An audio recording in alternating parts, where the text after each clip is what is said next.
ഇന്ദ്രബാലനും അതുപോലെ തന്നെ Karwar MLA Shri Satheesh sales MLAയും കാര്യങ്ങൾ വളരെ വിശദമായി പറഞ്ഞു കഴിഞ്ഞിരിക്കുന്നു. ഡിസ്ട്രിക്ട് കളക്ടറുണ്ട്, SP ഉണ്ട്, നമ്മുടെ ബഹുമാനപ്പെട്ട 3 MLAമാരുണ്ട്. സച്ചിൻ ദേവ് ഉണ്ട്, AK മസ്റഫ് ഉണ്ട്, ജിൻഡോ ജോസഫ് ഉണ്ട്. അപ്പോൾ ഇവിടെ നേരത്തെ ബ്രീഫ് ചെയ്ത പോലെ തന്നെ തുടർന്ന് അങ്ങോട്ട് എന്ത് ചെയ്യണം എന്നുള്ളതിനെക്കുറിച്ച് നാളത്തോടുകൂടി തീരുമാനമെടുക്കും എന്നാണ് ഞാൻ മനസ്സിലാക്കുന്നത്. കാരണം മേജർ ജനറൽ ഇന്ദ്രബാലൻ വളരെ കൃത്യമായി പറഞ്ഞു കഴിഞ്ഞു. അദ്ദേഹം ഡ്രോൺ വെച്ചുകൊണ്ട് 3 സ്പോട്ട് ഐഡൻറ്റിഫൈ ചെയ്ത് കഴിഞ്ഞു. തുടർന്ന് ഇങ്ങോട്ട് നേവിയാണ് കാര്യങ്ങൾ ചെയ്യേണ്ടതെന്ന് അദ്ദേഹം പറഞ്ഞു. ഏതായാലും അത് സംബന്ധിച്ച് ഡിസ്ട്രിക്ട് കളക്ടർ നാളെ തീരുമാനം അറിയിക്കും. തുടർന്ന് MLA സൂചിപ്പിച്ച പോലെ തുടർന്ന് അങ്ങോട്ട് എല്ലാ രീതിയിലുമുള്ള അന്വേഷണം, പരിശോധന, സെർച്ചിങ് എല്ലാം തുടർന്ന് നടത്തും എന്നാണ് ഇന്നിവിടെ പറഞ്ഞിട്ടുള്ളത്. അതാണ് തീരുമാനം എന്നറിയിക്കാൻ ആഗ്രഹിക്കുന്നത്. നാവികസേനയുടെ പ്രവർത്തനം വൈകാനിടയുണ്ടോ? ഒഴുക്കിങ്ങനെ മാറാൻ നിൽക്കുന്ന സാഹചര്യത്തിൽ MP അല്ല, നാളെ ഇപ്പം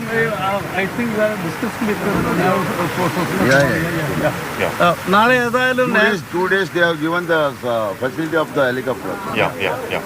അപ്പോൾ നേവിയുമായി സംസാരിച്ച് ഇപ്പൊ നേരത്തെ ആർമി എല്ലാവരും NDRF എല്ലാവരുമായി സംസാരിച്ചുകൊണ്ട് നേരത്തെ മേജർ ജനറൽ ഇന്ദ്രബാലൻ പറഞ്ഞ പോലെ ഐഡന്റിഫൈ ചെയ്ത 3 പോയിന്റുകൾ അത് സെർച്ച് ചെയ്യാനുമുള്ള നടപടി ഉണ്ടാകും എന്നാണ് തീരുമാനിച്ചിട്ടുള്ളത്.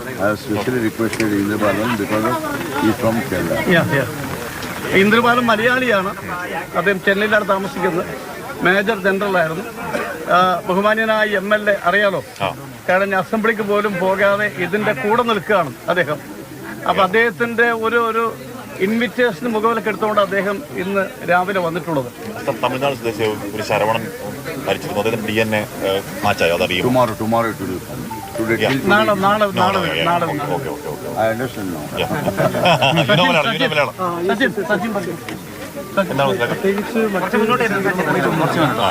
ആധികാരികമായി തന്നെയാണ് ഇവിടെ പ്രധാനമായും നമ്മുടെ മുന്നിലുള്ളത്. നമ്മളെ സംബന്ധിച്ച് ആശങ്ക പൂർണ്ണമായി ഒഴിഞ്ഞു മാറി എന്ന് നമുക്ക് പറയാൻ കഴിയില്ല. തുടർന്ന് അങ്ങോട്ട് ഗവൺമെന്റും ജില്ലാ ഭരണകൂടവും അതോടൊപ്പം ജനപ്രതിനിധികളും എല്ലാം ചേർന്ന് കൂട്ടായി ചെയ്യാൻ കഴിയാവുന്നതിൻ്റെ പരമാവധി അതിൻ്റെ ഭാഗമായി ചെയ്യുക എന്ന് തന്നെയാണ്. അതിൽ മറ്റൊരു അഭിപ്രായ ഭിന്നതകളൊന്നും ഈ ഇത്തരം കാര്യങ്ങളിൽ നമ്മൾ കാണുന്നില്ല. എല്ലാ അർത്ഥത്തിലും പരമാവധി സഹകരണം മാധ്യമപ്രവർത്തകരുൾപ്പെടെ എല്ലാവരും ഈ ഒരു വലിയ ഓപ്പറേഷൻ നമുക്ക് മുന്നോട്ട് കൊണ്ടുപോകാൻ ഉണ്ടാകണം എന്നാണ് ഈ അവസരത്തിൽ സൂചിപ്പിക്കുന്നത്. ഇതിലിപ്പോൾ നമ്മൾ ഒരു കാര്യം കൂടി ഉണ്ട്. ഇതില് 3 പേരാണ് കേട്ടോ. ഇത് അർജുൻ കൂടാതെ 2 ഈ പ്രദേശത്തുള്ള 2 സഹോദരങ്ങൾ ഇത് പറഞ്ഞ പോലെ തന്നെ അവർ നഷ്ടപ്പെട്ടിരിക്കുകയാണ്. 3 പേർക്കും വേണ്ടിയുള്ള ഒരു ഓപ്പറേഷനാണ് ഇവിടെ ആരംഭിച്ചിട്ടുള്ളത്. നമുക്ക് നിർബന്ധമായി ഇവരെ കണ്ടെത്തിയേ പറ്റൂ. അതാണ് MLA സൂചിപ്പിച്ചത്. കണ്ടെത്താൻ ആവശ്യമായിട്ടുള്ള എല്ലാ കാര്യങ്ങളും ചെയ്യാൻ ഗവൺമെന്റ് തയ്യാറാണ്, അദ്ദേഹം തയ്യാറാണ്, ജില്ലാ ഭരണകൂടം തയ്യാറാണ്. അതുകൊണ്ട് മാധ്യമങ്ങളുടെ സഹകരണ കാര്യത്തിൽ കൃത്യമായി ഉണ്ടാകണം. കാരണം ഈ ഗവൺമെൻറ്റും മിലിറ്ററിയും നേവിയും എല്ലാം തന്നെ നമുക്ക് വലിയ സഹകരണമാണ് വാഗ്ദാനം ചെയ്തിട്ടുള്ളത്. ഇനിയും ഇത് കണ്ടെത്താൻ വേണ്ടി അവർ നമ്മോട് സഹകരിക്കും. നിങ്ങളുടെ സഹകരണം ഉണ്ടാകണം എന്ന് മാത്രമാണ് സൂചിപ്പിക്കാം. എന്നാലും എത്ര നാളത്തേക്ക് ഈ ഓപ്പറേഷൻ നീങ്ങുമെന്ന് കരുതാൻ? എത്ര നാളത്തേക്കൊന്നുമില്ല, നമ്മൾ ഇന്ന് 100% പ്രതീക്ഷിച്ചത്. ഏതായാലും നമുക്ക് ട്രക്ക് ലിഫ്റ്റ് ചെയ്യാൻ പറ്റുമെന്ന് അപ്രതീക്ഷിതമായി ഓരോ തടസ്സങ്ങൾ നമ്മുടെ മുമ്പിൽ വരികയാണ്. ഞങ്ങളിന്ന് ഞങ്ങൾ ബഹുമാന്യ MPയും 3 MLAമാരും പ്രത്യേകിച്ച് സതീഷ് MLA അടക്കമുള്ള ആളുകൾ ഞങ്ങളെല്ലാവരും ആ സ്പോട്ടിലാണ് ഇന്ന് മുഴുവൻ സമയം ഉണ്ടായിരുന്നത്. എല്ലാ ദിവസവും അതുപോലെയാണ്.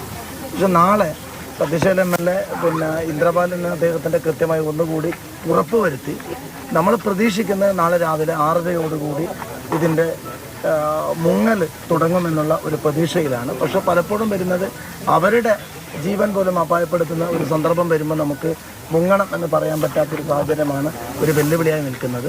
തീർച്ചയായും നാളെ ഏതായാലും നമുക്ക് അർജുനെ കണ്ടെത്താമെന്ന് പ്രതീക്ഷിക്കാൻ പ്രാർത്ഥിക്കും.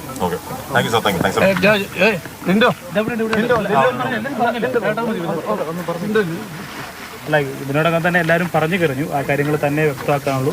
നമ്മുടെ പ്രതീക്ഷ എത്രയും പെട്ടെന്ന് അർജുനെ കിട്ടുക എന്നുള്ളതാണ്. അതിനു വേണ്ടിയിട്ടാണ് കർണാടക സ്റ്റേറ്റ് ഗവൺമെൻറ് ആയാലും നമ്മൾ മീഡിയാസ് ആയാലും ഇവിടെ MP-യും നമ്മുടെ MLA-മാരും എല്ലാവരുമായിട്ട് ഇവിടെ കേന്ദ്രീകരിച്ച് നിൽക്കുന്നത്. തീർച്ചയായിട്ടും അങ്ങനെ ഒരു ശുഭ വാർത്ത എത്രയും പെട്ടെന്ന് സാധ്യമാവട്ടെ എന്ന് മാത്രം ചിന്തിക്കുന്നു. MLA-മാർ, MP, ഒപ്പം തന്നെ ദൗത്യ സംഘത്തിന്റെ ഭാഗമായിട്ടുള്ളവരുടെ ഒക്കെ പ്രതികരണമാണ് നമ്മൾ ഈ കേൾക്കുന്നത്.